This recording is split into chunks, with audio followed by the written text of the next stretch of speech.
လူတိုင်းမှာသမန်ပုဂ္ဂိုလ်တွေအနေနဲ့စိုးရိမ်စိတ်တို့ကြောင်းကြစိတ်တို့ကြောက်လန့်စိတ်တို့ထိတ်လန့်တုန်လှုပ်တဲ့စိတ်တို့ဆိုတာရှိနေတယ်ကြောက်စရာအာယုန်နဲ့တွေ့လို့ရှိရင်လေကြောက်တယ်လန့်တယ်မိမိတစ်စုံတစ်ခုကိုဆုံးရှုံးသွားမှာ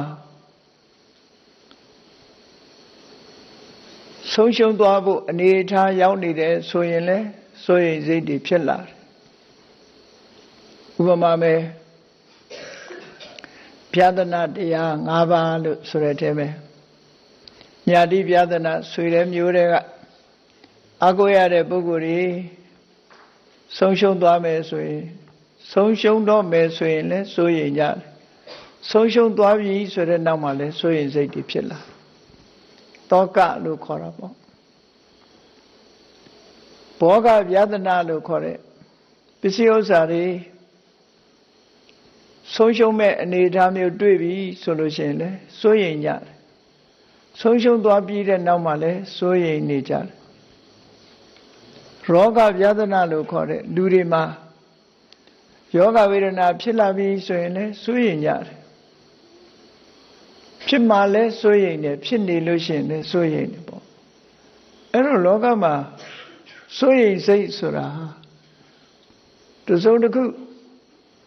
ဆုံးရှုံးနစ်နာမှုဖြစ်တော့မယ်ဆိုလို့ရှိရင်လူတွေရဲ့တဏ္ဍာမှာစိုးရိမ်စိတ်ဆိုတာဝင်လာတာကြီးပဲကွာအဲ့ဒီလိုတောကလို့ဆိုတဲ့စိုးရိမ်စိတ်တွေဟာဘာကြောင့်ဝင်လာရတယ်လဲအဲ့ဒါတွေကိုဘာနဲ့ဖယ်ရှားမလဲလူတိုင်းဟာဒီပညာရက်ကိုသိထားဖို့လိုအပ်တာပေါ့ကြောက်တယ်လန့်တယ်စိုးရိမ်ုံနေမကဘူးမစိုးရိမ်ဒီမဖြစ်ခင်ကလည်းကြိုတင်ပြီးတော့ဖြစ်လာမှကြောက်တယ်လန့်တယ်ထိတ်လန့်တယ်တုန်လှုပ်တယ်ဒုတိယတစ်ခုဖြစ်သွားလို့ရှိရင်လည်းဉာဏ်တဲ့ပုဂ္ဂိုလ်ကထိတ်လန့်တယ်တုန်လှုပ်တယ်အဲ့ဒါလို့လူလောကမှာတောကလို့ဆိုရဲစိုးရိမ်စိတ်တွေနဲ့လူဘဝကိုဖြတ်တန်းနေကြရတာဆိုတော့စိတ်နှလုံးအေးချမ်းမှုဆိုတာအမှန်တမ်းနေပါတယ်အမြဲတမ်းရနိုင်တဲ့အနေအထားမရှိဘူးစိတ်နှလုံးမအေးချမ်းကြဘူးတောကဆိုတဲ့ဆွေရင်စိတ်တွေနဲ့ရင်ဝယ်ပိုက်ပြီးတော့ဘဝခရီးကိုဖြတ်တန်းနေကြရမယံခါဆွေရင်စိတ်မရှိဘူးလို့ကိုထင်ပေမဲ့လို့ကျုံလာတဲ့အခါတိုင်းမှာဆွေရင်စိတ်ကဖြစ်လာတယ်နော်ယောဂဝေဒနာဖြစ်လို့ယောဂကိုသွားစစ်ဆေးလို့ရှိရင် diagnosis မှာအဖြေကမကောင်းတဲ့အဖြေတွက်လာမှကြောက်ကြတယ်ဒါကြောင့်မလို့တချို့ဆို medical check ကဆိုမလုပ်ချင်ဘာကြောင့် medical check ကိုဘာကြောင့်ကြောက်တာတုံးဆိုတော့ဆွေရင်စိတ်ကိုကြောက်တာပဲဆွေရင်စိတ်ဖြစ်လာမှကိုကြောက်တာတကယ်ကတော့ဖြစ်လာမဲ့ယောဂဝေဒနာမသိချင်ဘူးသိမယ်ဆိုလို့ရှိရင်အဲ့ဒီအတွက်တအုံနှွေးနဲ့ပူဆွေးရနေရမှာတွေကိုမဖြစ်ချင်ဘူးမခံစားချင်ဘူးဒါကြောင့်မို့မသိချင်ကြဘူးတော်တော်များများဆွေးရိမ်စိတ်ဆိုတာမျိုးသိပ်ပြီးတော့ထားကြညာအဲ့ဒါလိုမျိုးသိပ်ထားခြင်းဟာဆွေးရိမ်စိတ်ကိုဖယ်ရှားခြင်းလားလို့ဆိုမဟုတ်ဘူးအဖြေလည်းမဟုတ်ဘူးဆွေရင်စိတ်ဆိုတာသူ့ကိုရင်ဆိုင်ဖို့လိုအပ်တယ်ပေါ့ရင်ဆိုင်ရမယ်ဘာကြောင့်ဖြစ်တယ်ဆိုတာသိရအဲ့တော့ဆွေရင်စိတ်ကိုမဖြစ်လာခင်ကလည်းကြိုတင်ပြီးတော့ဆွေရင်စိတ်ဖြစ်လာလို့ရှိရင်ဘယ်လိုတုံ့ပြန်မလဲဖြစ်လာနေတဲ့အချိန်မှာရောဘယ်လိုတုံ့ပြန်မလဲဘယ်လိုရင်ဆိုင်မလဲမဖြစ်အောင်ဘယ်လိုဖယ်ရှားမလဲဆိုတာဘုရားမြတ်စွာရဲ့အဆုံးအမတွေမှာဒါတွေရှိအဲ့ဒီအဆုံးအမတွေကိုနိုင်မှတ်သားပြီးတော့လူတိုင်းဟာစိုးရိမ်တောကဆိုတာနဲ့မကင်းကြသည့်အတွက်ကြောင့်ဒီစိုးရိမ်စိတ်ဖြစ်ပေါ်နေတာဟာဘာကိုအခြေခံပြီးတော့ဖြစ်နေတာတုံးဆိုတာကိုလေ့လာဆန်းစစ်ကြရမှာဖြစ်တယ်ပေါ့လေ့လာဆန်းစစ်ခြင်းအပြင် အဖြေတစ်ခုကိုထုတ်နိုင်ကြလိမ့်မယ်အကြောင်းကိုသိလို့ရှိရင်အဖြေထုတ်နိုင်တယ်ပေါ့ဒါဖြင့်ဒီတောကဆိုတဲ့ဆွေရင်စိတ်ဟာဘာကြောင့်ဖြစ်လာလဲမြတ်စွာဘုရားကရှင်းရှင်းလေးပဲဟောတာကာမတောဇာယတိတောကောကာမတောလိုချင်တဲ့တဏှာရာဂကြောင့်လိုချင်တဲ့တဏှာလောဘကြောင့်တောကောဆွေရင်စိတ်ဆိုတာဇာယတိဖြစ်ပေါ်လာတယ်ဒီတဲ့ထင်ရှားတဲ့အနေနဲ့တခါထပ်ဟောတယ်တဏှာယဇာယတိတောကောတွေ့တာမှုတွေလိုချင်မှုတွေအဲ့ဒီတဏှာလောဘကြောင့်တောကဆိုတဲ့ဆွေရင်မှုကဖြစ်ပေါ်လာတယ်ဆိုအဲ့တော့လူတွေရဲ့ယင်ဝယ်မှာစိုးရိမ်နေစိုးရိမ်နေစိုးရိမ်စိတ်တွေဖြစ်လာရတယ်ဆိုတာအကြောင်းမဲ့ဖြစ်တာမှမဟုတ်တာမွေးရပါရှင်ထဲမှာဒီစိုးရိမ်စိတ်ကြီးဆိုတာကနှလုံးသားကြီးတွေတို့ကြောက်ကတ်တို့ကိုယ်အင်္ဂါရက်တွေပါနေတယ်လို့စိုးရိမ်စိတ်ကြီးကဒီလိုအကောင်ထည်ကြီးနဲ့ရှိနေတာမှဟုတ်မှာမဟုတ်တာမရှိဘူးဘယ်လိုအနေနဲ့ကတော့ရှိနေတုံးဆိုလို့ရှိရင်ဆွေရင်စိတ်ဟာလိုချင်တဲ့တဏှာရှိနေသည့်အတွက်ကြောင့်သူကိုယ်တိုင်တော့တိုက်ရိုက်မရှိဘူးလိုချင်တဲ့တဏှာမကင်းသေးတဲ့ပုဂ္ဂိုလ်တိုင်းမှာလိုချင်မှုကိုခြေခံပြီးတော့ဆွေရင်စိတ်တွေဟာပေါက်ဖွာလာတယ်ပေါ့အဲ့ဒီဆွေရင်စိတ်တွေဟာလိုချင်မှုတဏှာအဲ့ဒါကိုအခြေခံပြီးတော့လိုချင်မှုတွေ့တာမှုတွေကိုအကြောင်းပြုပြီးတော့ဆွေရင်စိတ်ဆိုတာဖြစ်ပေါ်လာတာတဲ့အဲ့တော့တောကဆိုတာကိုဖယ်ရှားခြင်းလို့ရှိရင်ဘာကိုဖယ်ရှားရမလဲလို့ဆိုတဲ့အခါလိုချင်မှုတွေ့တာမှုဆိုတဲ့တဏှာကိုဖယ်ရှားရမှာပဲသူရှိနေတယ်ဗျသူမဖယ်ဘဲနဲ့စိုးရင်စိတ်ဆိုတာဖယ်လို့မရဘူးသူရှိနေတယ်ဗျကာလပတ်လုံးတွေ့တာမှုတွေဆွဲလန်းမှုတွေရှိနေတယ်ဗျကာလပတ်လုံးစိုးရင်စိတ်ဆိုတာလာနေမှာပဲရှင်သန်နေမှာပဲကဘာမြေကြီးရှိနေသည်မြတ်မြက်ပင်တွေတစ်ပင်တွေဟာရှင်သန်နေတယ်လို့ပဲပေါ့ရှင်သန်နေဥမှာပဲတစ်ပင်ကြီးတွေဟာအမြင့်ရှင်သန်နေသည်မြတ်ကလပတ်လုံးအကိုင်းတွေအခက်တွေထွက်နေဥမှာပဲအကြောင်းတရားကိုဖယ်ရှားဖို့ဒီလိုဆိုတာပေါ့အဲ့တော့တောကဆိုတဲ့စိုးရိမ်စိတ်ဟာတွေ့တာမှုဆိုတာကနေမြစ်ဖြားခံပြီးတော့လာတာဖြစ်တယ်။ဒါကြောင့်မို့တောကဆိုတဲ့စိုးရိမ်စိတ်ကိုကြောက်လန့်နေဆိုရင်တွေ့တာမှုကိုအရင်ဖယ်တဲ့မဖယ်ဘဲနဲ့မျိုးသိမ့်ထားလို့မရဘူးတဲ့မျိုးသိမ့်ထားရင်ပေါက်ထွက်မှာပဲရှိအကြောင်းကိုမဖယ်ရှားဘဲနဲ့အကျိုးတရားကိုရပ်ထားလို့မရနိုင်ဘူးတဲ့အကြောင်းတရားကိုဖယ်ရှားပြစ်နိုင်ရမယ်ဟောဆင်ញင်သုံးသပ်ကြည့်တာအဖြေမှန်ကတောကဆိုတဲ့စိုးရင်စိတ်ဟာသူ့ဘာသူဖြစ်လာတာလားဆိုမဟုတ်ဘူးတွေ့တာမှုကိုအခြေခံပြီးတော့ဖြစ်လာတာစိုးရိမ်မှုဟုတ်တယ်လေလောကမှာကိုယ်နဲ့မပတ်သက်ဘူးကိုယ်နဲ့မသက်ဆိုင်ဘူးဆိုရင်ဘယ်သူမှမစိုးရိမ်ကြဘူးလေပတ်သက်လာပြီးသက်ဆိုင်လာပြီးဆိုရင်တော့တဏှိမုတ်တဏှိအဖြစ်ဆက်သွဲနေပြီဆိုရင်တော့စိုးရိမ်မှုတွေဖြစ်ပေါ်လာကြဆက်သွဲမှုအကောင်းလေးလေးစိုးရိမ်မှုတွေအကောင်းလေးလေးပဲအဲ့တော့အဲ့ဒီဆက်သွဲမှုတွေ့တာမှုလူကျင်မှုဆိုတဲ့တဏှာရာဂတွေကိုဖယ်ရှားပြစ်ရဒါဖြင့်စိုးရိမ်စိတ်ဆိုတာတော့ဘာလဲလို့မေးမယ်တောကဆိုတာကြတော့အဘိဓမ္မာသဘောအရစိတ်แท้ဖြစ်တဲ့အရာဟာဘယ်ဟာလဲလို့ဆိုဒေါသနဲ့ရှင်တွဲပြီးတော့ဖြစ်တဲ့ကြေကွဲတဲ့ခံစားမှုဒေါမနတဝေဒနာကိုတောကလို့ခေါ်တာပဲစိတ်ထဲနှလုံးထဲမှာဝမ်းနဲ့ကြေကွဲမှုဆိုတာဒေါသနဲ့ရှင်တွဲလာတာအဲ့တော့ဒေါသမရှိဘဲဝမ်းနဲ့ကြေကွဲမှုဆိုတာလည်းမဖြစ်နိုင်လူတွေမှာခံပြင်းဒေါသဆိုတာမခံနိုင်ဘူးကိုပိုင်ဆိုင်တဲ့အရာတခုပျက်စီးသွားတာမခံနိုင်ဘူးဟောကိုမျက်နှိုးတဲ့အရာတခုပျက်စီးသွားမှမခံနိုင်ဘူး ကိုယ်မှာတစုံတစ်ခုမဖြစ်ချင်တာတွေဖြစ်လာမှာကိုခန္ဓာရည်မရှိဘူးအဲ့ဒီခန္ဓာရည်မရှိဘူးဖြစ်လာမှာကိုမုန်းတီးတယ်ဆိုတဲ့ဒေါသအဲ့ဒီဒေါသကိုအခြေခံပြီးတော့နော်ပြောကြတာလူတွေကတော့လက်မြောက်လို့အရှုံးပေးနှလုံးအေးတဲ့ဆေးတဲ့ဘယ်အေးမှာတော့ထားကြတော့ဒေါသရှိနေတဲ့မြတ်ကလပ်ပတ်လုံးနှလုံးကတော့မအေးဘူးစိတ်ခံမြင်တဲ့ဒေါသအခြေခံပြီးတော့ဒေါမနတဆိုတဲ့ဝမ်းနည်းခြင်းကြည်ကွဲခြင်းစိုးရိမ်ခြင်းဆိုတဲ့ဒေါမနတတို့တောကတို့ဆိုတာလာတော့တာပဲသူကဆောင်တိန်လို့မရတဲ့ခံစားမှုသဘောအဲ့တော့တောကဆိုတာစိတ်ရဲ့ခံစားမှုဒေါမနတဆိုတာလည်းစိတ်ရဲ့ခံစားမှုတစ်မျိုးပဲအဲ့ဒီစိတ်ရဲ့ခံစားမှုနှစ်ခုစလုံးဟာဘာကိုအခြေခံပြီးတော့ဖြစ်နေတာတုံးဆိုမုန်းတီးခြင်းဆိုတဲ့ဒေါသကိုအခြေခံပြီးတော့ဖြစ်နေတာတဲ့ဒေါသဆိုဒီမှာ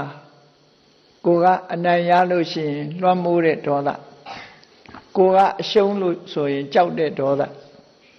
ကြောက်တာလဲဒေါသပဲအနိုင်ယူတာလဲဒေါသပဲကိုကပြင်းထန်လာလို့ရှိရင်အနိုင်ယူတတ်တယ်ကိုကအရှုံးပေးရလို့ရှိရင်ကြောက်တယ်အဲ့ဒီကြောက်ခြင်းလန့်ခြင်းထိတ်လန့်ခြင်းတုန်လှုပ်ခြင်းဆိုတာအရာတွေဟာအလုံးဟာဒေါသရဲ့သဘာဝတွေကြည့်ပဲကောအဲ့ဒီကြောက်လန့်ထိတ်လန့်တုန်လှုပ်မှုဆိုတဲ့ဒေါသကိုအခြေခံပြီးတော့ဝမ်းနဲ့ကြေကွဲမှုဆိုတဲ့ဒေါမနတခံစားရတယ်စိုးရိမ်နေဆိုတဲ့တောကကိုခံစားရတယ်အဲ့တော့စိုးရိမ်စိတ်ဆိုဒီမှာတောကလို့ဆိုတဲ့ဒေါသနဲ့ရှင်တွဲပြီးဖြစ်ပေါ်လာတဲ့ခံစားမှုတစ်မျိုးကိုစိုးရိမ်စိတ်လို့ဒီလိုခေါ်တယ်ပေါ့စိတ်ထဲမှာမိဖြစ်လို့စိတ်လို့ခေါင်းစဉ်တက်ပြောလိုက်တယ်တကယ်ကတော့စိတ်ကိုမိတွယ်ပြီးတော့ဖြစ်တတ်တဲ့စေတသိက်သဘောတရားပဲသူ့ကို analyze လုပ်ကြည့်တာသေသေးချာချာရှာဖွေကြည့်ကိုယ့်ရင်ထဲမှာဒီဒေါသရှိနေသလားရှိနေတဲ့များကာလပတ်လုံးစိတ်ရဲ့စိုးရိမ်စိတ်တွေတို့စိုးရိမ်မှုတွေတို့ဝမ်းနဲ့ကြေကွဲမှုဆိုတဲ့ခံစားမှုတွေကလာမှာပဲမလာဘူးဆိုတာမရှိဘူးရှင်တွဲပြီးတော့ဖြစ်ပေါ်လာအဲ့တော့အကြောင်းတရားတစ်ခုကိုအခြေခံပြီးတော့ဒီစိုးရိမ်စိတ်ဆိုတာဖြစ်ပေါ်လာစိုးရိမ်စိတ်ဆိုတာဘာကြောင့်ဖြစ်တယ်ဆိုတာသိရပြီစိုးရိမ်စိတ်ဆိုတာဘာကိုခေါ်တယ်ဆိုတာသိလာရပြီအဲ့ဒါလို့သိလာရပြီးတဲ့နောက်ကိုစိုးရိမ်စိတ်ကိုဘာနဲ့ဖယ်ရှားမှလဲစိုးရိမ်စိတ်ကိုဖယ်ရှားနိုင်တာအသိဉာဏ်ပဲရှိတယ်အသိပညာနဲ့ဖယ်ရှားရမယ်ဒီအသိဆိုတာဓမ္မအသိမြတ်စွာဘုရားအဆုံးအမအတိုင်းကျင့်ကြံကြိုးကုပ်အားထုတ်လို့ရလာတဲ့တတိတွေဝီရိယတွေသမာဓိတွေပညာတွေနဲ့လွှမ်းခြုံထားတဲ့ဓမ္မအသိအဲ့ဒီဓမ္မအသိဖြင့်သာလျှင်လောကမှာလူတွေရဲ့ယင်ထဲမှာပူလောင်စေတတ်တဲ့စိုးရိမ်စိတ်ဆိုတာဖယ်ရှားနိုင်တယ်လွယ်လွယ်နဲ့ဖယ်ရှားလို့တော့ရမှာမဟုတ်ဘူးအဲ့ဒါကြောင့်မို့လုံးဝဖယ်ရှားပစ်ဖို့ဆိုတာကြတော့အစွမ်းအထက်ဆုံးဖြစ်တဲ့အရတ္တမေဆိုတဲ့ဉာဏ်မျိုးအရတ္တဖို့ဉာဏ်မျိုးကိုရမှသာလေစိုးရိမ်စိတ်ကိုအပြီးသတ်ဖယ်ရှားပြဆိုလို့ရှိရင်တော့စိုးရိမ်စိတ်ကအပြီးသတ်ကြံအောင်မဟုတ်သေးဘူးအနာဂါမိမဲ့အနာဂါမိဖို့တတိယအဆင့်လောက်ရောက်သွားပြီဆိုလို့ရှိရင်တော့ဒေါသကိုဖယ်ရှားလိုက်နိုင်ပြီဒေါသကိုဖယ်ရှားလိုက်နိုင်ပြီဒေါသကိုဖယ်ရှားလိုက်နိုင်တာနဲ့တပြိုင်နက်စိုးရိမ်စိတ်တွေကိုလည်းဖယ်ရှားပြီးသားဖြစ်သွားပြီအနာဂံပုဂ္ဂိုလ်တွေကြတော့လဲဖယ်ရှားနိုင်တဲ့စွမ်းရည်တတ္တိရှိယဟန္တာပုဂ္ဂိုလ်ဖြစ်သွားပြီဆိုတော့လုံးဝဖယ်ရှားနိုင်တဲ့အဆင့်ရောက်သွားပြီသောတာပန်ဖြစ်ုံနဲ့မဖယ်ရှားနိုင်သေးဘူးသဂရဂံဖြစ်ုံနဲ့မဖယ်ရှားနိုင်သေးဘူးစိုးရိမ်စိတ်ဖယ်ရှားဖို့ဆိုတာအတော်အသင့်အနေနဲ့စိုးရိမ်စိတ်တွေကြီးထွားမလာအောင်ဓမ္မအသိဖြင့်ထိန်းချုပ်လို့ရတယ်မရဘူးမဟုတ်ရ အဲ့ဒါလို့ဖြစ်နိုင်တယ်သောတာပန်ဖြစ်တဲ့ဝိသခာအကြောင်းအမှားကြီးဟာအတော်ကိုအားကိုးရတဲ့မြည်ကလေးသူ့ရဲ့မြည်မြေအမျိုးသမီးလေးဘယ်တန်းလိမ္မာတယ်အဖွားရဲ့ကိုစားအိမ်မှာနေတိုင်းတန်ခါ900ပင့်ပြီးတော့ဆွန်ကျွေးနေတဲ့ဝိသခာအကြောင်းမကြီးရဲ့ကိုစားတန်ခါရဲ့ဝေယဝိဆကိုအာကျုမှန်တဲ့ဆောင်ရွက်ပေးနေတဲ့ဝိသခာရဲ့မြေကလေးအမျိုးသမီးလေးယောဂဝေဒနာဖြစ်ပြီးတော့ကွယ်လွန်သွားတယ်အိန္ဒိယထုံတန်းစင်လာအရမိဆွေတဲ့မျိုးတွေကတူတယောက်ကိုတူတယောက်သေဆုံးသွားပြီဆိုလို့ရှိရင်အတုဝကိစ္စဆောင်ရွက်ပြီးဆိုတဲ့အခါမှာသူကဝတ်ထားတဲ့အဝတ်တွေအကုန်လုံးအဝတ်ဆိုတွေသဘင်လည်းအဆိုအကုန်လုံးရေနဲ့လောင်းထားသလားမသိဘူးတကြံကြတယ်လို့သာမှတ်ထားပြီးတော့ဗမာပြည်တကြံကြဒီကုန်လုံးရွှဲဆိုနော်အဲ့တော့အိန္ဒိယအဲ့ဒီဘုရားလက်ထက်ကထုံးစံတော့အန်လဝဋ္ဌအန်လခေတာသဘင်ကလည်းဆိုအဝတ်တွေကလည်းဆိုအတုဝကိစ္စဆောင်ရွက်ကြတယ်အဝတ်ဆိုနဲ့ဆောင်ရွက်တယ်အဲ့ဒီခေတ်ကအခုခေတ်တော့အဝတ်ချောင်းအဝတ်နဲ့ကြီးတွေနဲ့ဆောင်ရွက်တယ်သို့တော့အဝတ်နဲ့ကအသားဖြူနဲ့လိုက်လို့ဒီပြင်ချိန်လဲအဝတ်နဲ့ကြီးတွေဝတ်ကြတယ်ဒါခေတ်ပြောင်းလာကျို့ဆိုလို့ရှိရင်ဖြူနရယ်လို့ဒီလိုကိစ္စရှိမှအဝတ်ကိုအနက်ဝတ်တယ်ဂျန်တဲ့အချိန်မှာအနက်မဟုတ်ဘူးနော်ဒါသူ့ရဲ့သင်္ကေတတွေပေါ့သို့သောကနေ့ခေတ်မှာတော့အသားဖြူလာတွေနဲ့လိုက်ဖက်ပြီးတော့အဝတ်နဲ့ကြီးတွေဝတ်နေကြတယ်အမြဲတမ်းမင်္ဂလာအမင်္ဂလာလို့ယူဆတဲ့အရာဒီကနေ့မှာမင်္ဂလာဖြစ်နေပြန်ပြီပြန်ပြီးတော့နော်ဒါပေမဲ့လို့အဝတ်ဆိုတွေနဲ့လှုပ်တယ်ဆိုတဲ့ဟာတော့မတွေ့ရသေးဘူးဒီကနေ့ခေတ်မှာမြတ်စွာဘုရားလက်ထက်ကတော့အဲ့လိုပဲဝိသခာဟာမြေကလေးရဲ့အတုပလိုက်ပုတ်ပြီးတော့သဘင်အစိုးအဝတ်ဆိုနဲ့ဘုရားစီရောက်လာဘာအဓိပ္ပာယ်လဲမသိဘူးနော်အဝတ်တွေအကုန်လုံးဆိုထားတယ်မြတ်စွာဘုရားကမေးတယ်ဒီလိုနေ့လည်နေခင်းအချိန်ကြီးမှာသဘင်တွေကလည်းဆိုလို့တကုံလုံးလည်းရွှဲဆိုလို့ဘယ်ကနေဘာလုပ်လာတာလဲလို့မြတ်စွာဘုရားမေးတဲ့အခါအလွန်လိမ္မာတဲ့သူ့ရဲ့ရေးကလေးဆုံးသွားလို့သင်္ကြန်ချင်းကိစ္စကိုဆောင်ရွက်ပြီးအဲ့ဒီကနေလာခဲ့တာပါလို့အဗ္ဗဓမ္မနှမျောတတဝမ်းနဲ့ကြေကွဲရတဲ့အကြောင်းဝိသကာလျှောက်တော့မြတ်စွာဘုရားကငါဟောထားတယ်မဟုတ်လားတဲ့သင်္ခါရတရားမှန်တယ်ဗျဘယ်အရာမှမမြဲဘူးဒီနေ့ဟာပိယဟိဝေပြောကောမိမိမြတ်နိုးတဲ့အရာတွေနဲ့လည်းဒီနေ့ကျတော့ခွဲရမှာပဲဆိုတာကိုစဉ်းစားမထားဘူးလားတဲ့ဘာဖြစ်လို့ခုမှဒီလိုဖြစ်ရတယ်လဲဝိသခာကဘုရားရှိမှလည်းမျက်ရည်တွေကျနေတာနော်သောတာပန်မိမဲ့လို့မျက်ရည်တွေကျပြီးတော့ဘုရားကိုရှောက်တော့မြတ်စွာဘုရားကသင်္ခါရတရားဆိုတာဒီတိုင်းပဲဘာဖြစ်လို့မျက်ရည်ကျနေလဲဆိုတော့မှန်ပါတယ်ဗျာတဲ့သို့တော်လည်းဒီမြေးမလေးကအမှန်တန်လိမ္မာတယ်ဟောတာတွေ့တာမှုကိုသေုပ်ဖော်တာနော်အလုံးကိုလိမ္မာတယ်အဲ့တော့မိုက်တဲ့ဟာသိရင်မငိုဘူးလားလို့ဆိုအမိုက်အမဲလေးမို့ပို့ပြီးတော့ချစ်နေပြန်ရောလူစိတ်ဆိုတာအခက်ကြီးနော်အဲ့ဒါကြတော့အမိုက်အမဲလေးမို့တဲ့အဲ့တော့ဝိသကသူမြေးလေးကလိမ္မာလုံးလို့ဒါကြောင့်မို့သူဟာဘုရားဟောတဲ့တရားကိုသိတော်လဲပဲအလွန်လိမ္မာတဲ့မြေကလေးဖြစ်လို့နှမျောတာတာပြီးကြေကွဲဝမ်းနေရပါတယ်လို့လျှောက်တော့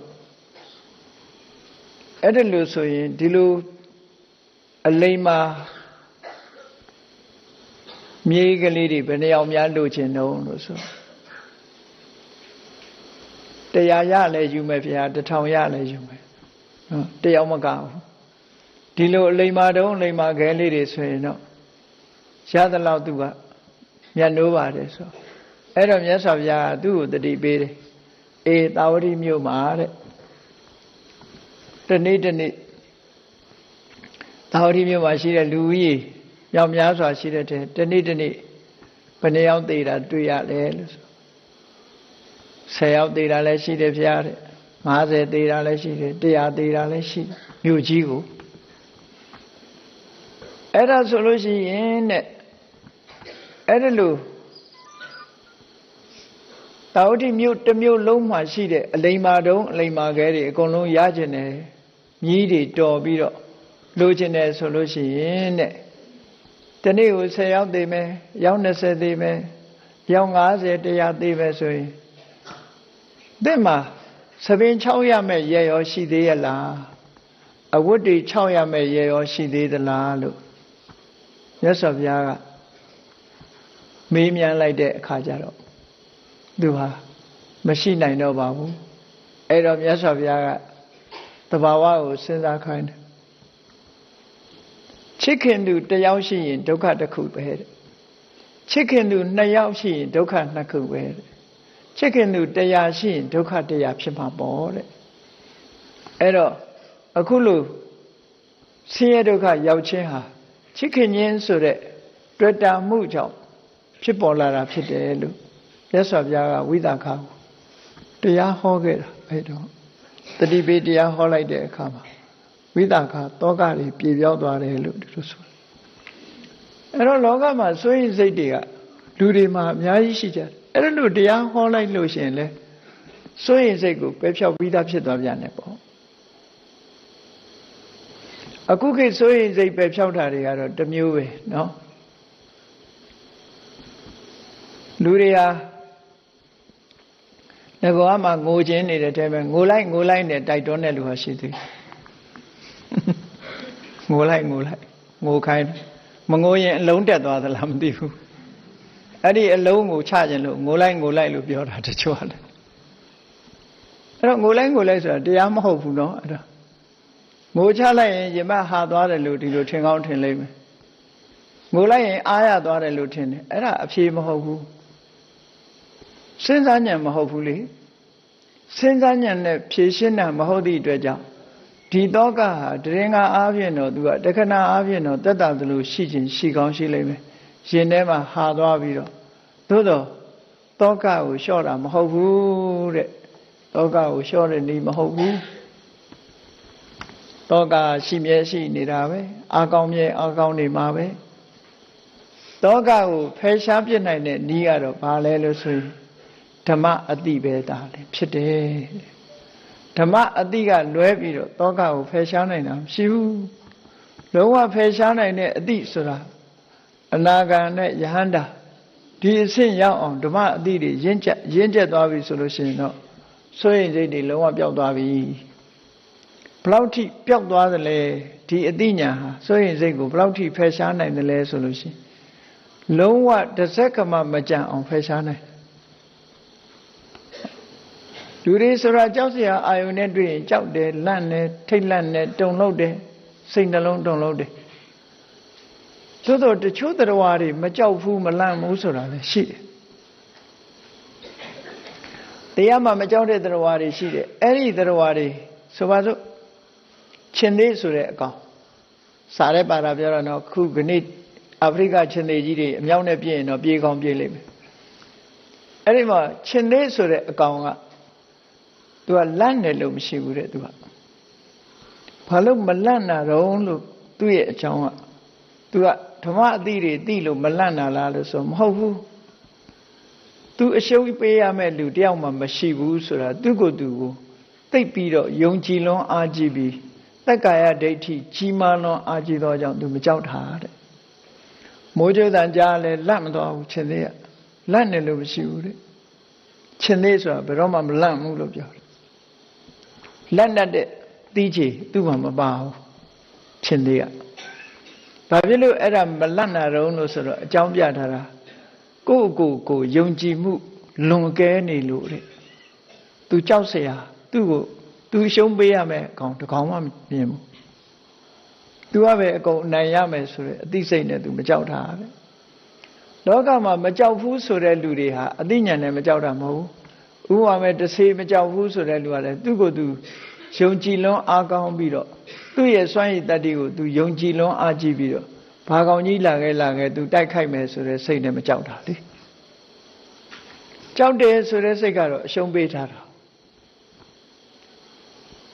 အဲ့တော့ကြောက်စိတ်ဆိုတာဟာဒီတရားနဲ့တင်ပျောက်တာမဟုတ်ဘူးတချို့ကြတော့အတ္တမာနလို့ခေါ်တဲ့တက္ကရာဒိဋ္ဌိလွန်ကဲနေလို့ရှိရင်လည်းကြောက်စိတ်မရှိဘူးတဲ့ဒီလိုလည်းရှိနော်တခါတော့ကရှင်သေးတွေဟာကြောက်လန့်အကြောက်လန့်မရှိဘူးဆိုတဲ့စကားကိုကြားရတော့ဒီဘုရင်ကြီးတစ်ပါးကတောတစ်ခုစစ်တပ်နဲ့ဖြတ်တန်းပြီးသွားလာတဲ့အခါမှာရှင်သေးမကြီးကရှင်သေးကလေးနှစ်ကောင်မွေးထားခဲ့တယ်အဲ့ဒီရှင်သေးလေးနှစ်ကောင်မွေးထားခဲ့တာတွေ့တဲ့အခါကျတော့ရှင်သေးတွေမကြောက်ဘူးလို့ပြောတယ်ငါစမ်းကြည့်မယ်ဆိုအဲ့တောစခန်းတနေရာကနေပြီးတော့တပြိုင်နဲ့စစ်စီစစ်မောင်းတွေတီးပြီးတော့ဆူညံတဲ့အတန်တွေလောက်တဲ့ဒီကောင်တွေလန့်ပြီးထွက်ပြေးသွားမလားလို့အမဲချင်းသေးလေးတွေကအိပ်ပြီးတော့ခေါင်းလေးထောင်ကြည့်ပြီးပြန်အိပ်သွားကြတဲ့ကြောက်ဘူးတဲ့သူတို့နော်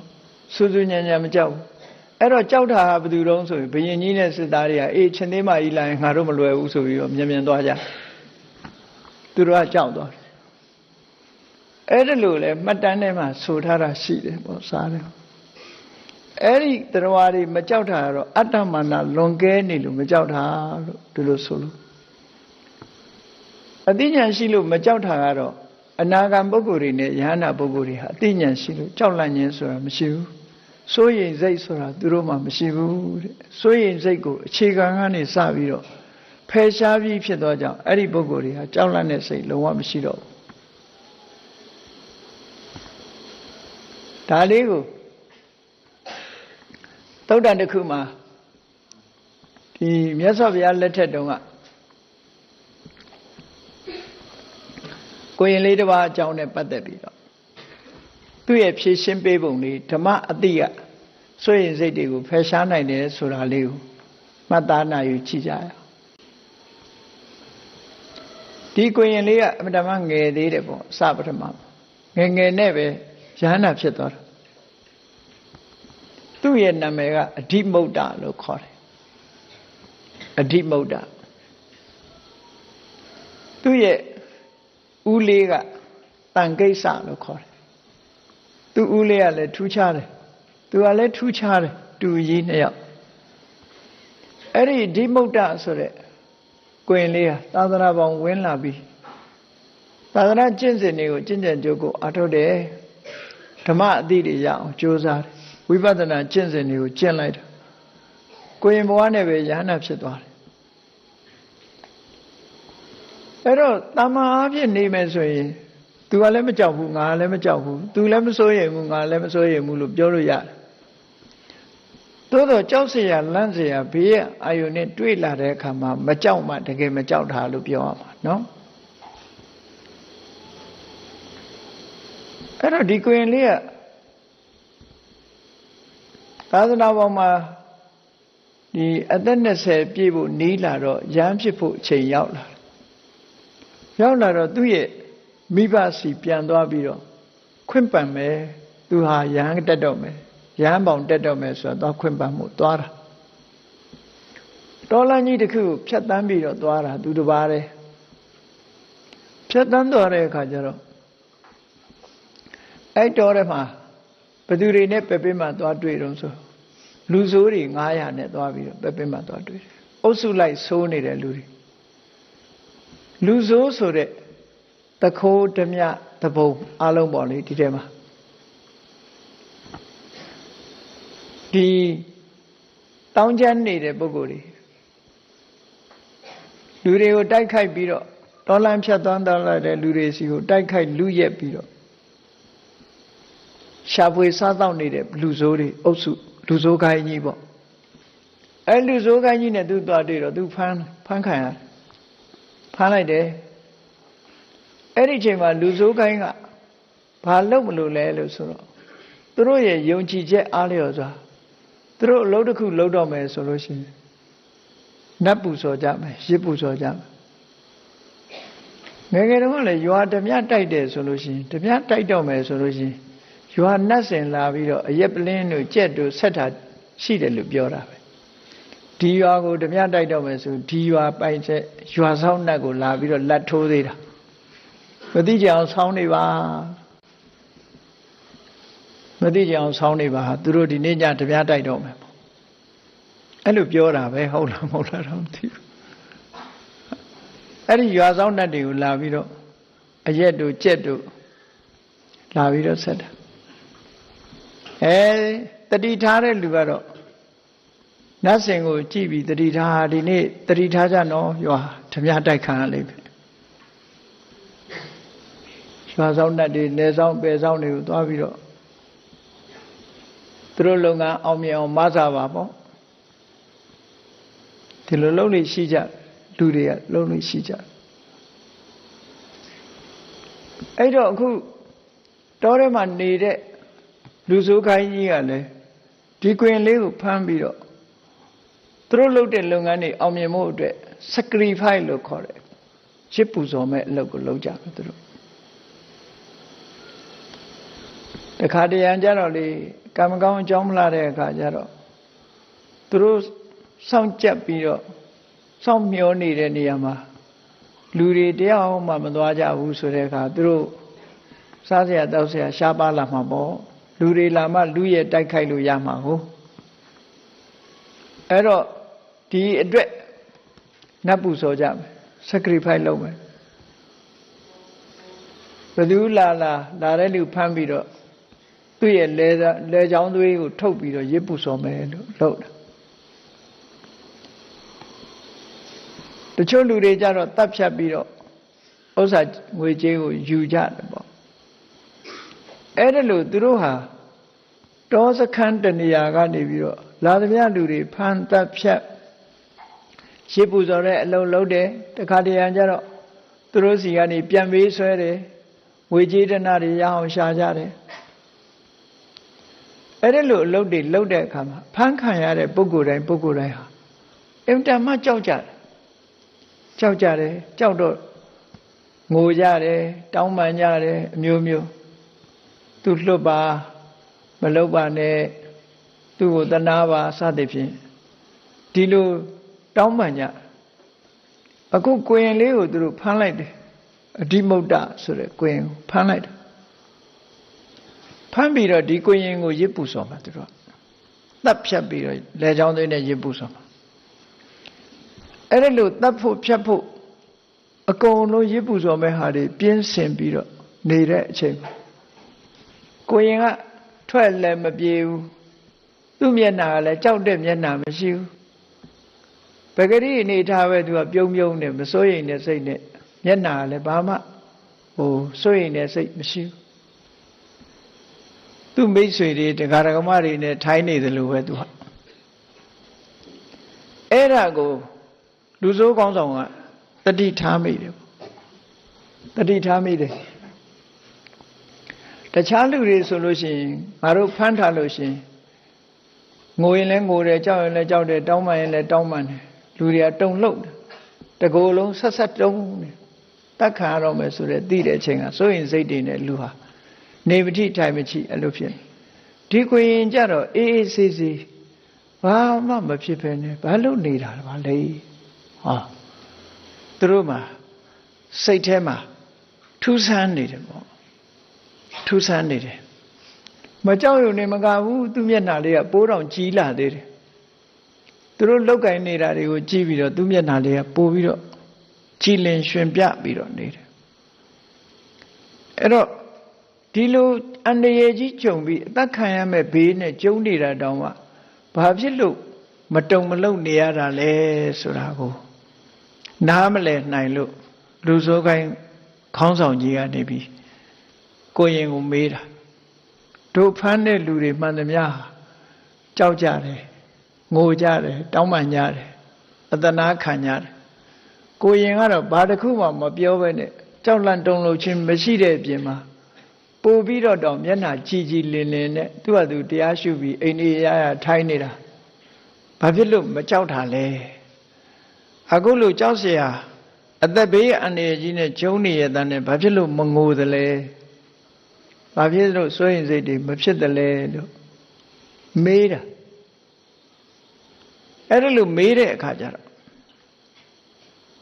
ကိုရင်ကဘာပြောတော့နတ္ထိစေတသိကံဒုက္ခံအနပိခတ္တဂာမဏိဂာမဏိဆိုတာခေါင်းဆောင်ကြီးပေါ့ခေါင်းဆောင်ကြီးတဲ့ကိုငက်ကွက်တဲ့စိတ်မရှိဘူးဆိုလို့ရှိရင်တဲ့စိတ်ဆင်းရဲမှုဆိုတာမဖြစ်ပါဘူးတဲ့နော်ကိုငဲ့ညာနေလို့လူတွေဟာစိတ်ဆင်းရဲမှုဖြစ်တာလေကိုငဲ့ညာတယ်ဆိုတာကိုတွေ့တာလားကိုဟုတ်လားမျက်နှိုးနေတာတဏှာနဲ့တက်မဲ့နေတာအဲ့တော့ကိုမျက်နှိုးရာကနေကြည့်ပြီးတော့ကိုမျက်နှိုးတဲ့ပုဂ္ဂိုလ်တွေကိုလည်းကြည့်အဲ့တော့တွေ့တာမှုစိတ်တွေကပိုများလာအဲ့တော့သူ့မှာတော့အနပိခတဲ့သူဘာကိုမှတွေ့တာမှုမရှိဘူးတဲ့သူမိဘလည်းမတွေ့တာဘူးပစ္စည်းဥစ္စာလည်းမတွေ့တာဘူးနောက်ဆုံးမှသူ့ဘဝသူ့အသက်တောင်မတွေ့တာဘူးသူ့မှာတွေ့တာမှုတစ်ခုမှမရှိဘူးတဲ့ဒါတွေနဲ့ပတ်သက်ပြီးတော့နတ္ထိစေတသိကံဒုက္ခဒါကြောင့်မို့လို့စိတ်ဆင်းရဲမှုစိုးရင်စိတ်တွေသူ့မှာမဖြစ်ဘူးတဲ့အတိတ်ကန္တာဘယတပ်ပြီခိနတန်ယောစနတဝေတွေ့တာမှုတွေလုံးဝခင်းသွားတဲ့ပုဂ္ဂိုလ်မှာကြောက်တယ်ဆိုတာလည်းမရှိတော့ဘူးတဲ့တွေ့တာမှုကနေကြောက်မှုကိုမွေးဖွားပေးတာကိုနော်အစကပြောရတယ်လို့ကာမတောဆိုင်တိသောကိုတဏှာယဆိုင်တိသောကိုတွေ့တာမှုကစိုးရင်စိတ်ကိုမွေးဖွားပေးတာအခုမှသူ့မှာစိုးရင်စိတ်ဒီတွေ့တာမှုဆိုတာမရှိသည့်အတွက်ကြောင့်စိုးရင်စိတ်ဟာဘယ်တော့မှမဖြစ်ဘူးတဲ့ဘာကိုမှသူကတွေ့တာနေတာမရှိဘူးတရားမှလည်းမကြောက်ဘူးတရားမှကြောက်တယ်ဆိုတာကိုတွေ့တာနေလို့ကြောက်တာဟုတ်တွေ့တာမှုကြောင့်ကြောက်တာကိုတွေ့တာမှုမရှိရင်တောင်မှပဲပတ်ဝန်းကျင်တွေ့တာမှုနဲ့လူတွေကကြောက်လန့်မှုတွေကရောထွေးသွားတယ်ကိုတော့သေရဲတရားထင်ပြီးတော့ငါသေရင်မင်းတို့ဘယ်လိုနေရမလို့ဆိုတာအဲ့ဒါငါသေလို့ရှင်ဘယ်လိုနေရကြမလို့ဆိုအဲ့ဒါဟာတွေ့တာမှုတစ်ခုပဲပေါ့နော်အဲ့ဒီလိုစိတ်တွေနဲ့ငါသေရင်ဖြစ်မှဖြစ်ပါမလားကိုယ်အနေနဲ့ဥပမာသေခြင်းစိတ်ပေါက်နေရောယောဂဝေဒနာတွေဖြစ်လို့မနေချင်တော့ဘူးသေခြင်းစိတ်ပေါက်နေရင်တောင်မှပဲငါသေသွားရင်သူတို့မှဖြစ်ပါမလားဆိုတာလေးတော့တွေ့ပြီးတော့စိုးရင်စိတ်ကဒီလိုဖြစ်တတ်သေးတာနော်အဲ့တော့သူ့မှာတော့နတ္ထိစေတသိကံဒုက္ခံအနပိခတ္တခာမဏိတဲ့ဘာကိုမှမငဲ့ကွက်တဲ့ဘာကိုမှတွေ့တာမှုမရှိတဲ့ငါမှာစိတ်ဆင်းရဲမှုဆိုတာမလာတော့ပါဘူးတဲ့မလာတော့ပါဘူးအတိတ်ကန္တာဘယတပ်ဖေခိနတန်ယောစနတဝေငါမှာတွေ့တာမှုတန်ယောစင်တွေအလုံးမုံဒီမှုတန်ရောစင်လည်းမရှိဘူးတွေ့တာမှုတန်ရောစင်လည်းမရှိဘူးဘာကုမှတန်ရောစင်တွေ့တာမှုမရှိတဲ့ငါမှာကြောက်စိတ်ဆိုတာလည်းငါမှာမရှိတော့ပါဘူးတဲ့စိုးရင်စိတ်ဆိုတာလည်းငါမှာလုံးဝမရှိတော့ပါဘူးဟောကိုယ်လေးကသူ့မှာကြောက်စိတ်မရှိခြင်းအကြောင်းစိုးရင်စိတ်ကင်းခြင်းအကြောင်းရှင်းပြတရားသဘောနဲ့ရှင်းပြတာခိနဘဝနိတ္တိကောခိနဘဝနိတ္တိယခိနာယဘဝနိတ္တိယဘဝနိတ္တိဆိုတာဘဝမှာရှေ့ဆောင်ရှေ့ရွက်လုံနေတဲ့တွေ့တာမှုဆိုတဲ့တဏှာဆွဲလန်းမှုလိုချင်မှုဆိုတဲ့တဏှာဘဝကိုရှေ့ဆောင်လမ်းပြဖြစ်နေတဲ့တဏှာကုန်သွားပြီသူ့မှာတဏှာမရှိတော့ဘူးဘာဖြစ်လို့တဏှာကုန်ရတာလဲဒိဋ္ဌိဓမ္မေယထာတထေဓမ္မကိုသူအမှန်တိုင်းသိသွားပြီတဲ့သူတဏ္ဍာမှာဖြစ်နေတဲ့တရားတွေဟာယုတ်တရားနဲ့နံတရားအဲ့ဒီယုတ်တရားနဲ့နံတရားဟာသူဆိုင်ရာအကြောင်းကြောင့်ဖြစ်နေတဲ့ယုတ်တရားနဲ့နံတရားတသက်မြတာဖြစ်တယ်အဲ့ဒီယုတ်တရားထဲမှာငါဆိုတာလည်းမရှိဘူးငါဟာဆိုတာလည်းမရှိဘူးသဘာဝတရားတသက်မြတာဖြစ်တယ်လို့ဆိုတာကိုသူကရှင်းကြီးမြင်လိုက်တာလောကငါဆိုတာနဲ့ငါဟာဆိုတာနဲ့အတွေးဝင်မှ စိုးရိမ်စိတ်ဆိုတာဖြစ်တာဟုတ်တမန်အပြင်ကြည့်ကြည့်လေငါလို့မသိမ့်ပိုက်တဲ့အရာတစ်ခုငါလို့မထင်မှတ်တဲ့အရာတစ်ခုငါဟာလို့မထင်မှတ်တဲ့အရာတစ်ခုအတွက်လူတွေကစိတ်မှမပူတာလမ်းမေးပေါက်နေတဲ့သစ်ပင်ကြီးတစ်ပင်ကိုငါဟာလို့မတတ်မှတ်သေးသမျှဘာမှဖြစ်ဘူးလေဒီသစ်ပင်ကြီးဘယ်သူကခုတ်ယူသွားဘာမှဖြစ်ဘူးလမ်းမေးပေါက်နေတဲ့မြက်တွေခုတ်ယူသွားဖြတ်ယူသွားသူကမြက်ကငါလည်းမဟုတ်ဘူးငါဟာလည်းမဟုတ်ဘူးဆိုရင်ဆိုလိုတာကတော့ကိုယ်နဲ့ဘာမှမပတ်သက်တဲ့ဟာဆိုလို့ရှိရင်ဘယ်သူမှမပူဘူးလေဘယ်သူမှမပူမပူသည့်အတွက်ကြောင့်စိုးရိမ်စိတ်ဆိုတာမလာဘူးအဲ့ဒါကိုအကြောင်းပြုပြီးတော့ပူတယ်စိုးရိမ်တယ်ဆိုတာတွေ့တာမှုအခြေခံတာတဲ့အဲ့ဒီဘဝနတ္တိဆိုတဲ့တဏှာပျောက်ကင်းသွားတာဟာတဘာဝတရားကိုအမှန်တိုင်းသိလို့ပဲ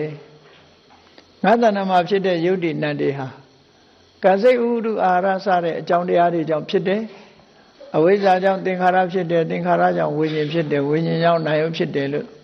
ဆိုင်ရာအကြောင်းတရားတွေကြောင့်ယုတ်တရားနတ်တရားတွေရဲ့အကြောင်းတရားတွေဟာသူ့ဟာနဲ့သူဖြစ်ပြီးတော့သူ့အကြောင်းနဲ့သူစင်ဆက်မပြတ်သွားနေတာငါနဲ့ဘာမှမပတ်သက်ဘူးငါဟာတွေလည်းမဟုတ်ဘူးလို့ခွဲပြီးတော့ထားလိုက်နိုင်တာဟာစိုးရင်စိတ်ကိုဖယ်ရှားလိုက်ခြင်းပဲဖြစ်တယ်ဓမ္မကိုအမှန်သိတယ်မှန်တဲ့အတိုင်းသိအဲ့တော့ဘုန်းကြီးတို့တွေကစိုးရိမ်နေတာဓမ္မကိုအမှန်မသိပဲနဲ့ငါလို့ထင်နေလို့စိုးရိမ်တာငါဟာလို့ထင်နေလို့စိုးရိမ်တာအဲ့တော့ငါဟာဆိုတဲ့အတွေးမရှိဘူးဆိုရင်မစိုးရိမ်ဘူးဆိုတာအမှန်တန်ထင်ရှားတယ်ကိုမပိုင်တဲ့ပစ္စည်းတစ်ခုဟာပြတ်ချင်တယ်လို့ပြတ်သွားဘာမှမဖြစ်ဘူးကိုပိုင်ပြီဆိုရင်တောကဖြစ်ပြီလေကိုနဲ့ပတ်သက်ရင်တောကဆိုတာဖြစ်တယ်လေလောကမှာပစ္စည်းဥစ္စာတွေဆိုတာပျက်စီးနေတာတွေအများကြီးရှိတယ်သို့တော့ကိုဟာမဟုတ်ဘူးကိုနဲ့မပတ်သက်ဘူးဆိုရင်ဘယ်သူမှအဲ့ဒီပစ္စည်းအတွက်ဒီဆိုရင်တော့ကရောက်တယ်လို့ရှိမှမရှိတာအဲ့တော့ဒါကမတ္တမထင်ရှားတယ်ပေါ့နဗယံမရဏေဟောတိဘာရနိခိပနိယထာသူ့ဖို့သူ့ကိုတတ်လို့သေသွားသူ့ဟာသူပဲသေတာသူသေတာလို့မထင်တော့ရုပ်နံသေတာပဲငါမှမရှိတာငါသေတာမဟုတ်ဘူးငါဟာမဟုတ်သည့်အတွက်ကြောင့်ငါဟာသေတာမဟုတ်ဘူးဥပမာပါနဲ့တူတော့ဆိုရင်အလွန်လေးတဲ့ဝန်တုပ်ကြီးကိုရွက်လာရတာပင်ပန်းနေပြီအဲ့ဒီဝန်တုပ်ကြီးကလေးနေတော့ဝန်တုပ်ကြီးကိုချခြင်းတာသို့တော့ချလို့မရဘူးမချလို့မဖြစ်သေးဘူးဆိုတဲ့နေရာအဲ့ဒီဝန်တုပ်ကြီးကိုချပေးမဲ့လူတယောက်ရောက်သွားလို့ချပေးမယ်ဆိုလို့ရှိရင်ဝန်တုပ်ကြီးမရှိတော့ပေါ့သွားတယ်လို့ပဲတဲ့ခန္ဓာကိုယ်ကြီးမရှိတော့ဘူးဆိုရင်သူ့ဖို့မှာပေါ့သွားတယ်ခန္ဓာကိုယ်ကြီးကိုဝန်တုပ်ကြီးလို့သဘောထားတယ်ဒါယဟနာပုဂ္ဂိုလ်တွေကဒီလိုပဲမြင်တယ်ခန္ဓာကိုယ်ကြီးကဝန်တုပ်ဝန်ပိုးကြီးပဲဒါကြောင့်မို့ရှင်သာရိပုတ္တရာကဘယ်လောက်ထိအောင်ပြောတော့ဆိုဘာရိတောဘဝပါရိနာခိရိဥစ္စာရိတောရထားတယ်ဘဝဆိုတဲ့ခန္ဓာကြီးဟာသူ့ကိုထမ်းဆောင်ထားရတာအလွန်လေးတယ်တဲ့ဘယ်လောက်ထိအောင်လေးတော့တောင်ကြီးကိုရွက်ထားရတယ်လို့ကိုလေးပါတယ်အခုကတော့သမ္မာပုဂ္ဂိုလ်တွေကတော့ခန္ဓာကြီးကိုလေးတယ်လို့မထင်ဘူးမလေးလို့နောက်တောင်ထပ်ဆင့်လိုက်သေးတယ်နောက်ထပ်ခန္ဓာ၅ပါးထပ်ရှာတယ်ခန္ဓာ၅ပါးဆိုခန္ဓာ10ပါးဖြစ်သွားတယ်10ပါးကနေပြီးတော့နော်15ပါးအပါး20ခန္ဓာတွေတိုးလာလိုက်တာအဲ့ဒါတွေကုံယုံထမ်းနေတာလေးလားဆိုလေးဘူးနော်မလေးဘူးအဲ့တော့ရှင်သာရိပုတ္တရာဒီခန္ဓာကိုယ်တစ်ခုတောင်မှပဲဝန်တုပ်ကြီးဟာအမတန်မှလေးလာပြီဒါကြီးကိုချမယ်ဆိုရင်အချိန်မရွေးဝမ်းသာမှာပဲပေါ့သူတို့ဆိုတာတောင်ကြီးကိုရွက်ထားရတယ်လို့လေးတယ်တဲ့ဒီဝန်တုပ်ကြီးထမ်းထားရသမျှဒုက္ခဒီဝန်တုပ်ကြီးချလိုက်ရမှာဒုက္ခဒီကနေ့ခေတ်မှာသုံးတယ်ခန္ဓာဝန်ချတယ်ဆိုတဲ့စကားဒါလာသုံးတယ်နော်ခန္ဓာဝန်ကြီးကိုချတကယ်ဝန်တုပ်ဝန်ပိုးရဲ့သဘောကိုစဉ်းကျင်စဉ်းစားကြည့်ဖို့လိုအပ်တယ်ပေါ့ မနဲ့အေးရထကြတဲ့ကလှုပ်လိုက်ရတာသူတောင်ဝန်နေကြည့်ပဲလေဒါပေမဲ့လို့လူကပြုံးပြုံးလေးငါတောင်ဝန်ငါလှုပ်နေတယ်လို့ထင်တယ်အေးရထတာနဲ့မျက်နှာသေးရတယ်သွားတိုက်ရတယ်အကုန်လုံးသူ့ကြိုက်တယ်အကုန်လုပ်ပေးရတယ်ဗိုက်စာလို့ဆိုပြီးကော်ဖီပါညာတောက်ရသည်အဲ့ဒါခန္ဓာကိုယ်ရဲ့ဝန်ထုတ်ဝန်ပိုးတွေပဲပေါ့အဲ့ဒါလို့ထမ်းဆောင်နေလို့ကိုယ်စကားနားထောင်ပြီးကိုယ်ကြိုက်လိုက်သလားဆိုဘယ်လိုက်မှာတော့ဆံမင်းမဖြူခြင်းမဲနဲ့လည်းဖြူတာပဲသွားမကြိုးခြင်းမဲနဲ့လည်းကြိုးတာပရေမတွန့်ခြင်းမဲနဲ့တွန့်လာတယ်ကိုယ်ကြိုက်လိုက်တာတခုမှမရှိဘူး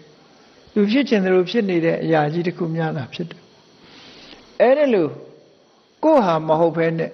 ကိုယ်နဲ့မပတ်သက်ဘဲနဲ့ဒီခန္ဓာ၅ပါးဆိုတဲ့သဘာဝတရားကြီးကိုအစစ်မှန်သေချာမြင်တဲ့ပုဂ္ဂိုလ်တယောက်ဟာသူ့ကိုဝန်ထုတ်ကြီးလို့ပဲသဘောထားလာတယ်ဒီကိုရင်လေးကဝိပဿနာဉာဏ်นี่ထက်မြက်ပြီးတော့ယန္တာဖြစ်ရောက်နေတဲ့ပုဂ္ဂိုလ်ဖြစ်တော့ခန္ဓာ၅ပါးကိုသူကတကယ်ဝန်ထုတ်ကြီးလို့ထင်နေတာအဲ့ဒီဝန်ထုတ်ကြီးကိုအခုလူစိုးကောင်းဆောင်ကြီးကဓာကြီးနဲ့ခုတ်ပြီးတော့ချပေးမယ်ဆိုရင်သူကခြေနှံ့နေတာဆိုရင်စိတ်မရှိဘူးနော်ငါခေါင်းပေါ်မှာလေးနေတာကြီးကိုသူချပေးတယ်ဆိုကျေးဇူးတောင်တင်နေသေးတယ်သူကဟောကြောက်စိတ်ဆိုရင်စိတ်ဖြစ်ဖို့နေတာကျေးဇူးတောင်တင်နေသေးတယ်အဲ့ဒါလို့ကျေးဇူးတင်နေတာဟာဘာကြောင့်လဲလို့ဆိုတော့အမြင်ကိုကသုတ်တံဓမ္မသမုပ္ပါဒံ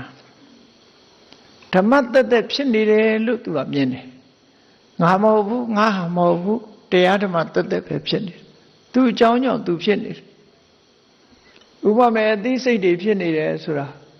ဘာကြောင့်ဒီအသိစိတ်တွေဖြစ်နေတာတော့ဆိုအာယုန်နဲ့ဝတ္ထုစုံစည်းလို့အသိစိတ်ဖြစ်လာတယ်ငါမဟုတ်ဘူးဥပမာမြင်သိစိတ်ကလေးဖြစ်လာတယ်ဆိုတာ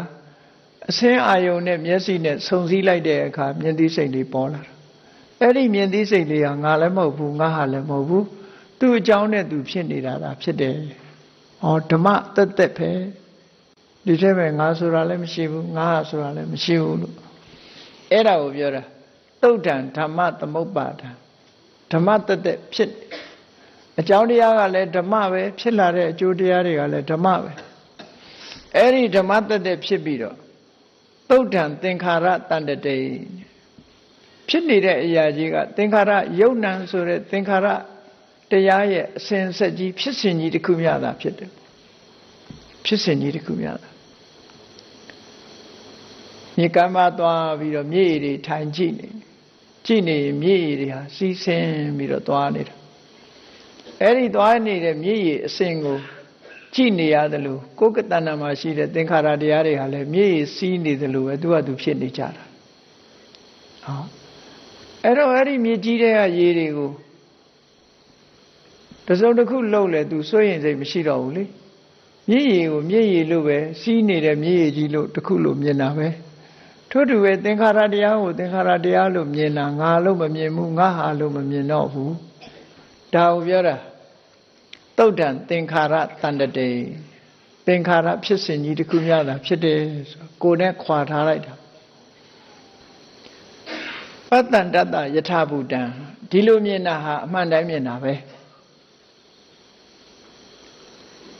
ငါလို့မြင်တာကြအမှန်တိုင်းမြင်တာမဟုတ်ဘူးငါဟာလို့မြင်တာကြတော့အမှန်တိုင်းမြင်တာမဟုတ်ဘူးဓမ္မတသက်ဖြစ်နေတယ်လို့မြင်တာဟာအမှန်တိုင်းမြင်တာပတ္တန္တတယထာဘူတံနဗယံဟောတိခာမဏိခေါင်းဆောင်ကြီးတဲ့ဒီလိုအမှန်မြင်လို့ရှိရင်ကြောက်เสียဘာရှိတော့လဲငါ့ကိုတတ်တော့မှာဆိုတာလေးတွေးတဲ့အခါကျတော့ငါ့ကိုတတ်တော့မှာငါဆိုတဲ့အစွဲလန်းလေးနဲ့ငါဆိုတဲ့အပေါ်မှာတွေ့တာမှုလေးတွေကြောင့်မို့လို့ကြောက်တာကိုငါမှမရှိတာ तू တတ်တာငါမဟုတ်ဘူးလေ तू တတ်မဲ့ဟာငါမဟုတ်ဘူးရုပ်နဲ့နာနဲ့ဖြစ်စဉ်ကြီးတစ်ခုကိုပဲ तू တတ်တယ်လို့ဒီလိုလဲခွဲခြားပြီးတော့သိလိုက်တဲ့အခါကျတော့ဘာဖြစ်သွားနဗယံဟောတိကာမဏိကြောက်စိတ်တွေကုံသွားတယ်တဲ့သူကကြောက်စိတ်တွေလုံးဝမဖြစ်ဘူးတဲ့ဘာနဲ့ဥပမာတူတော့ဆိုရင်တိနာကထတမန်လောကံယထာပညာယပတ္တိမြတ်တွေလို့ဟုတ်လားအမိုက်တရိုက်တွေလို့မြင်လားလမ်းမေးမှာရှိတဲ့မြတ်တွေ ဘသူကဖြတ်ရက်တွေပြတ်သွားပြီလို့ကိုယ်မှစိုးရင်စိတ်ရှိလားဆိုမရှိဘူးအဲ့ဒါလောက်ထိအောင်ကိုစိုးရင်စိတ်ကကင်းသွားတာအဲ့ဒါလို့ကိုယ်ခန္ဓာကိုယ်မှာရှိတဲ့ယုတ်တရားနံတရားတွေကိုအပြင်မှာပေါက်နေတဲ့အလေလွင့်အမိုက်တရိုက်လောက်ပဲသဘောထားဒီလိုဆိုတာပေါ့နော်အဲ့လောက်ပဲမြင်တော့တာအဲ့ဒီမှာမမတ္တံသောအဝိန္ဒန္တံငါဟာလို့ဘယ်တော့မှမတွေးဘူးငါဟာလို့ဘယ်တော့မှမတွေးဘူးမတွေးသည့်အတွက်ကြောင့်နတ္တိမေတိနာသောစတိငါမှဒါတွေလက်လွတ်တော့မှာပဲဟုတ်လားအဲ့ဒါလို့မစဉ်းစားနိုင်လို့ရှင်ငါဘဝလေးတော့ဆုံးရှုံးတော့မှာပဲနော်ငါဆွေမျိုးတွေနဲ့ငါခွဲရတော့မှာပဲငါပိုင်တဲ့ပစ္စည်းလေးတွေထားခဲ့ရတော့မှာပဲဆိုတဲ့ဟောအတွေးတွေကြတော့ကြောက်လန့်သွားတယ်လေ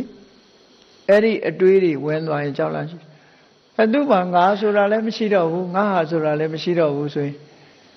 ငါခွဲရတယ်ဆိုတာလည်းမရှိတော့ဘူးဘယ်သူနဲ့ခွဲရမယ်ဆိုတာလည်းမရှိတော့သဘာဝတရားတက်တက်ဆိုတာကိုမြင်လာတဲ့အခါကျတော့ကြောက်စိတ်တွေကိုလွန်မြောက်သွားနိုင်တယ်လို့ဒီလိုရှင်းပြတာသူမကြောက်တာကိုနောက်ထပ်ဆက်ပြီးတော့ကိုရင်လေးကဗာပြောတော့ဆိုဥက္ကန္ထာမိတရီရေနဘဝေနံမိအနတ္ထိကောဒီခန္ဓာကိုယ်ကြီးနဲ့ကညီးငွေ့လာပြီတဲ့မလို့ချင်တော့ဘူးတဲ့ဒီခန္ဓာကိုယ်ကြီးရဲ့ဒုက္ခတွေကို तू ခံစားနေရတာကြာပြီပေါ့မလို့ချင်တော့ဒါကြမ်းကြမ်းမာမာကြီးနော်တချို့ကြယောဂဖြစ်နေတော့မနေချင်တော့ပါဘူးသေချင်လာပါပြီနဲ့ပြောကြသေးတယ်အဲ့ဒါလည်းပဲဒေါသတစ်မျိုးပဲ तू ဟာတကယ်မနေချင်တာမဟုတ်ဘူးနော်ဆင်းရဲတာကိုယွံမုန်းပြီးတော့ तू ပြောတာညီးတာခေါ်တယ်အဲ့ဒါကြငွေ့တာမဟုတ်သေးဘူးညီးတာအသိဉာဏ်နဲ့ညီးငွေ့တဲ့သဘောမျိုးမဟုတ်ဘူးညီးတွားတာညီးတွားသူမလို့ချင်တော့ပါဘူးလို့ပြောပေမဲ့လို့မျောလင်းချက်ကပါတော့ဆိုရင်ယောဂမဖြစ်ချင်တာဟာမျောလင်းချက်ပဲသူညီးငွေ့တာဘာကိုညီးငွေ့တာတော့ဒုက္ခကိုညီးငွေ့တာဘဝကိုညီးငွေ့တာမဟုတ်သေးဘူးဖြစ်ပေါ်နေတဲ့ဒုက္ခကိုညီးငွေ့တယ်ဒီဒုက္ခကင်းတဲ့ဘဝဆိုရင်ပျော်အောင်မယ်သူကတချမ်းကအကောင်းမြင်ထားသေးတယ်သူကနော်မျက်စိတစ်ဘက်ကအကောင်းကိုမျောကြည့်ပြီးတော့တစ်ဖက်ကသာညီးငွေ့နေတာစိတ်ပြည့်စရာကိုညီးငွေ့ပြီးတော့ပျော်ရွှင်စရာကိုမှတ်မြော်နေသေးတယ်အဲ့ဒါဟာတဏှာရဲ့လက်ချက်ပဲတွေ့တာမှုကဒီတိုင်းကြီးပဲအဆိုးကိုမလိုချင်ဘူးအကောင်းကိုလိုချင်နေတယ်အခုဒီကိုရင်လေးကတရားသိတွေသိတဲ့အခါသူပြောတာကအဲ့ဒါလို့မဟုတ်ဘူးဥက္ကန္ထာမိတရီရေနာတဲ့သူခန္ဓာသူရထားတဲ့ခန္ဓာကြီးနဲ့ကတော့သူအမှန်တမ်းညီးငွေ့နေပြီအမှန်တမ်းညီးငွေ့နေပြီဘဝေနံမိနတ္ထိကောဘဝမှာဖြစ်ပေါ်နေတာသူမလိုချင်တော့ဘူးဘဝရဲ့ဒုက္ခတွေကိုသူကြာကြာနာနာသိထားတော့မလိုချင်တော့ဘူးတဲ့သောယံဘိသိတတိကာယောအညောစာနာဘဝိတတိသူရှင်းရှင်းကြီးမြင်ထားတာဘာလဲလို့ဆိုရင်သူ့မှာတွေ့တာမှုတွေလုံးဝမရှိသည့်အတွက်ကြောင့်ဒီခန္ဓာကိုယ်ကြီးပျက်စီးသွားလဲနောက်ထပ်ခန္ဓာကိုယ်တစ်ခုသူရမှာမဟုတ်ဘူးယဟန္တာလေသူကဒီခန္ဓာကိုယ်ကြီးပျက်စီးခြင်းပျက်စီးပါစေပျက်စီးသွားလဲနောက်ခန္ဓာကိုသူယူဖို့မမျှော်လင့်ဘူးရလည်းမရတော့ဘူးမျိုးစိမရှိတော့ဘူးတာမန်ပုဂ္ဂိုလ်တွေညီးတွားတာကြတော့ဒီဒုက္ခဒုံကြီးပျောက်သွားပြီးနောက်ထပ်ဒုက္ခဒုံကြီးလိုချင်ပြန်တာသူကလိုချင်တာတစ်ပိုင်းကကြမ်းနေတယ်နော်အဲ့ဒီတွေ့တာမှုကမကုန်သေးဘူးဆင်းရဲဒုက္ခကိုယွံမုန်းတယ်ချမ်းသာဒုက္ခကိုတော့မျက်နှိုးနေစေပဲဖြစ်တယ်လို့ဆိုတာပေါ့အဲ့ဒီကွင်လေးကတော့ဒီလိုမဟုတ်ဘူးသောယံဘိသိတတိကာယောအခုငါရထားတဲ့ခန္ဓာကိုယ်ကြီးဟာကြမ်းကြမ်းမာမာကြီးပဲသူအဲ့ဒါကြီးအခုလို့လူဆိုးတွေကတတ်လိုက်လို့သေသွားရင်ဒီခန္ဓာကိုယ်ဟာအဖြစ်ရက်သွားဒါအဖြစ်ရက်သွားပြီးတဲ့နောက်အညောစာနဘောဟိတတိနောက်ထပ်ခန္ဓာကိုယ်အစ်စ်လည်းငါမှရမှာမဟုတ်ဘူးဆိုတော့စိတ်ထဲမှာသူကပျောတောင်သွားသေးတယ်သူကပျော်သွားပြီးတော့ဘာပြောလိုက်လဲဆိုရင်ယံဝောကိစ္စံတရိရေနတံကရောထယထိတ်စထာငါခန္ဓာကိုယ်နဲ့ပတ်သက်ပြီးတော့မင်းတို့လှုပ်ချင်တာလှုပ်ကြတဲ့လူဆိုးတွေလှုပ်ချင်တာလှုပ်ဘာပဲလှုပ်ချင်တာလှုပ် နမေတပစ္စယတထဒေါသောပေမင်္စဟေဟိတိအဲ့ဒီလိုလှုပ်ချင်တာလှုပ်ခြင်းကြောင့်ငါမှာစိတ်ဆိုးတယ်ဆိုတဲ့ဒေါသလည်းမဖြစ်ဘူးနောက်ထပ်လိုချင်တယ်ဆိုတဲ့မျက်နှာမှုပေမလည်းမဖြစ်ဘူးဒါတွေကိုအကုန်လုံးလစ်လျူရှုနိုင်တယ်လို့သူဆိုတာပေါ့အဲ့တော့အကယ်၍အမှန်တိုင်းပဲအခုလိုတရားဓမ္မကိုသဘာဝတရားတသက်မြတာဖြစ်ပြီးသဘာဝဖြစ်စဉ်ကြီးတစ်ခုမြတာလို့ဆိုလို့ရှိရင်တော့လောကလူတွေဟာငါနဲ့ခွာထားပြီးငါဟာနဲ့ခွာထားလိုက်မယ်ဆိုရင်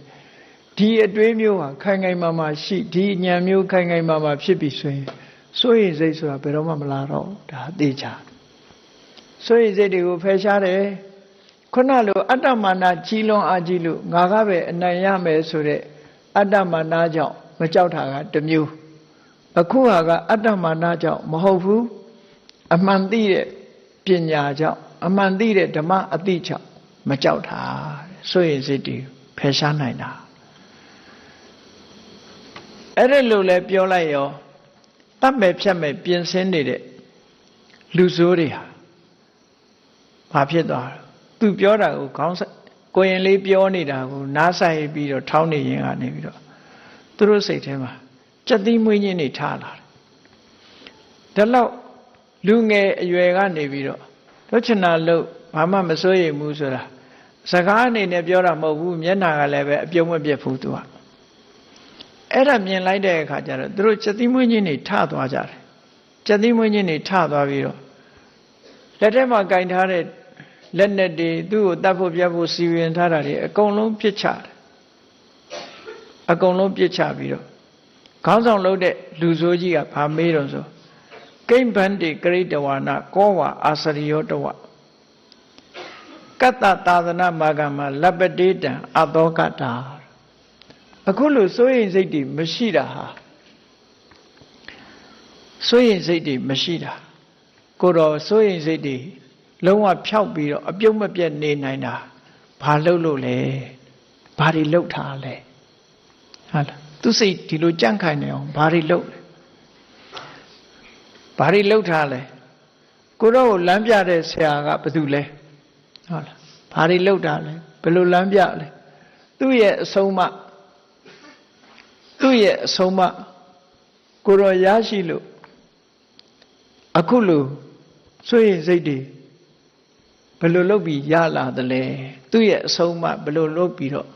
ရလာသလဲအခုလိုစိုးရိမ်အောင်ဘုရားရဲ့သူ့ရဲ့အဆုံးအမတွေကိုတော့ဘယ်လိုရလာတာလဲလို့ဆိုတဲ့မေးခွန်းကိုမေးတာအဲ့လိုမေးတဲ့အခါကျတော့မှသူကဖြေတယ်အေးလောကမှာသဘာဝတရားတွေအလုံးအရာခသိမ်းအလုံးကိုအမှန်သိတဲ့တပ္ပညုမြတ်စွာဘုရားဆိုတာရှိတယ်လောကကြီးအလုံးပေါ်မှာကြီးမားတဲ့အကျဉ်းတရားနဲ့ကျေပြတ်တဲ့ပညာတရားနဲ့သူ့ရဲ့အဆုံးအမစကားတွေကိုမြတ်စွာဘုရားဟောကြားခဲ့တယ်အဲ့ဒီဟောကြားထားတဲ့တရားတော်တွေအတိုင်းငါဟာလိုက်နာကျင့်သုံးသည့်အတွက်ကြောင့်အခုလိုစွန့်ရင်စိတ်ကိုဖယ်ရှားနိုင်တာဖြစ်တယ်မင်းတို့လည်းအဲ့ဒီဘုရားရဲ့အဆုံးအမတွေအတိုင်းလိုက်နာကျင့်သုံးမယ်သဘာဝတရားတက်တက်ဆိုတာသေချာပေါက်သိအောင်ဒီအသိဉာဏ်မျိုးကိုရမယ်ဆိုရင်စွန့်ရင်စိတ်တွေကိုဖယ်ရှားပြီးသားဖြစ်နိုင်တယ်ဖြစ်မှသေချာတယ်လို့ကိုရင်လေးကဒီလိုလမ်းမှန်ကိုသူတို့အဖြေကိုဖြေရှင်းလိုက်တဲ့အခါသူတို့အားလုံးလက်နဲ့တွေဖယ်ရှားပြီးတော့ကိုရင်လေးကိုတတ်မဲ့ကိစ္စအားလုံးဟာစွန့်ပယ်လိုက်ကြတယ်မတတ်တော့ဘူးမတတ်ရနေမကဘူးဒီဘဝမှာသူတို့လူဆိုးဘဝကနေပြီးတော့သာသနာ့ဘောင်ဝင်ပြီးသူတော်ကောင်းအသွင်လောက်ကြတော့မယ်လို့ကိုရင်လေးရဲ့ရှေ့မှာဒုတုပ်ပြီးတော့သူတို့ကိုသင်္ကန်းဝတ်ပေးဖို့ထီအောင်နောက်ဆုံးမှာသူတို့ဟာကိုရင်လေးထံမှာအလုံးဝန်ချတောင်းပန်ပြီးတော့သူတို့ဝတ်တဲ့အဝတ်တွေကိုအမြိတ်တန်းစာအစာတွေဖြတ်ပြီးတဲ့အခါမှာယဟန်အသွင်ကိုရင်လေးကဝတ်စီပြီးတော့ဘုရားကျောင်းတော်ကိုခေါ်သွားတော့နောက်ဆုံးမှာမြတ်စွာဘုရားရဲ့အဆုံးအမနဲ့ဒီလူဆိုး900ဟာလည်းပဲအကျွတ်တရားရသွားတယ်ဆိုတဲ့ဇာလန်းကိုထေရဂါထာမှာ